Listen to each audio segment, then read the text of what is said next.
walked alone, narrow streets of cobblestone,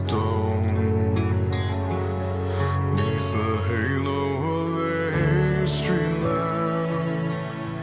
I turned my collar to the cold and damp, when my eyes were stabbed by the flash of a neon light that split the night and touched the sound of silence. And in the naked light I saw 10,000 people, maybe